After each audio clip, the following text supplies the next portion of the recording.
মঙ্গল গ্রহের নাম শুনলেই মনে পড়ে পৃথিবীর মতো দ্বিতীয় কোনো গ্রহ যেখানে বিজ্ঞানীরা গবেষণা চালিয়ে যাচ্ছেন বসবাসযোগ্য করে তোলার জন্য। পৃথিবীর রাতের আকাশে মঙ্গল গ্রহ থাকলে আনাড়ি চোখটিও এক সহজেই চিনে ফেলে। এমন লাল আর কিছুই নেই রাতের আকাশে। কিন্তু মঙ্গল গ্রহ সবসময় একই রকম উজ্জ্বল থাকে না। এক সময় উজ্জ্বল হতে হতে পৃথিবীর আকাশে সব নক্ষত্রের চেয়েও উজ্জ্বল হয়ে যায়। রাতের আকাশে এর চেয়ে বেশি উজ্জ্বল থাকে শুধু চাঁদ আর শুক্র। অর্থাৎ মঙ্গল গ্রহের উজ্জ্বলতার তারতম্য ঘটে। কেন উজ্জ্বলতার এই তারতম্য ঘটে? প্রথম কথা হলো, মঙ্গল গ্রহ খুব বেশি বড় নয়। পৃথিবীর অর্ধেকের চেয়ে একটুখানি বেশি চওড়া, ৬,৭৯০ কিলোমিটার মাত্র। বৃহস্পতি উজ্জ্বল থাকে আকার বড় হওয়ার কারণে, আর মঙ্গল গ্রহ উজ্জ্বল থাকে পৃথিবীর কাছে এলে।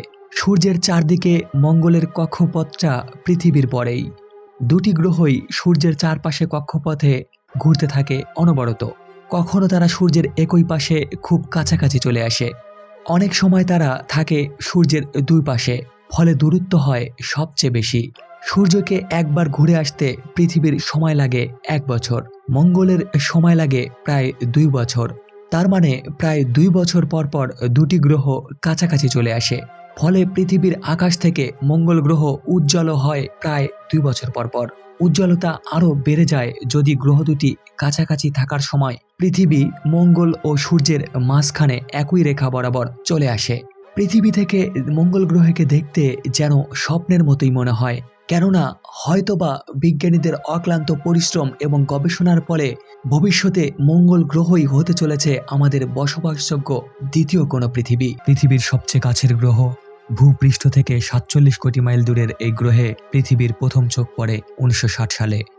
তারপর থেকেই চলছে পরীক্ষা নিরীক্ষা ও অভিযান।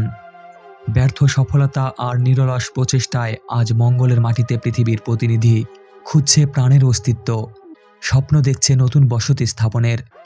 কিন্তু বিজ্ঞানীরা কিভাবে বাসযোগ্য করে তুলবেন সৌরজগতের এই নতুন গ্রহকে?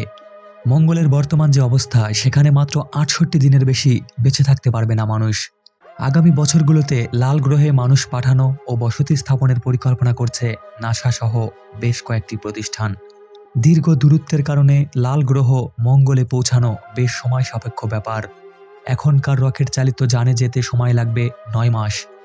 মঙ্গলে নাসা যে মনুষ্যবিহীন মহাকাশযান পাঠিয়েছে, সেগুলো পৌঁছতে ১২৮ দিন থেকে ৩৩৩ দিন সময় নিয়েছে। একজন অভিজ্ঞ নভোচারীর জন্য হয়তো সেটা অনেক দীর্ঘ সময়। গবেষণা চলছে জোর কদমে। শুরু হয়েছে টিকিটের বেচাকেনা। মানুষ হয়তো একদিন মঙ্গলে বসবাস করতে সক্ষম হবে। হয়তো পৃথিবীর মতো সেখানেও বসতি গড়বে। কিন্তু অল্প কিছু মানুষই সেই সুযোগ পাবে, আর অতি ধনীরাই হবে সেই ভাগ্যবান। মঙ্গলকে তাই ধনীদের গ্রহ বলেও আখ্যায়িত করা হচ্ছে। দৃষ্টান্তস্বরূপ ২০৫০ সালের মধ্যে মঙ্গল গ্রহে একটি পরিপূর্ণ শহর স্থাপনের পরিকল্পনা করেছেন রকেট নির্মাণ কোম্পানি স্পেস এক্সের স্বত্বাধিকারী ইলন মাস্ক।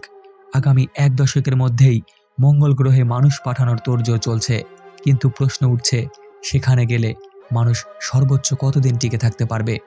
মার্কিন গবেষকরা হিসাব করে দেখেছেন, মঙ্গল গ্রহের প্রতিকূল পরিবেশ ও সেখানে তৈরি করা অবকাঠামো বিবেচনায় নিলেও মাত্র ৬৮ দিন পর থেকেই ধীরে ধীরে মৃত্যুর মুখে পড়তে হবে মানুষকে। চলছে মঙ্গলকে নিয়ে পুরোদমে গবেষণা। শেষ পরিণতি কি হবে তা হয়তো একমাত্র সৃষ্টিকর্তাই ভালো জানেন। হ্যালো ভিউয়ার্স, আমাদের ভিডিওটি যদি আপনাদের ভালো লেগে থাকে, অনুরোধ করব চ্যানেলটি সাবস্ক্রাইব করে পরবর্তীতে রহস্যঘেরা আপডেট ভিডিওগুলো দেখার জন্য।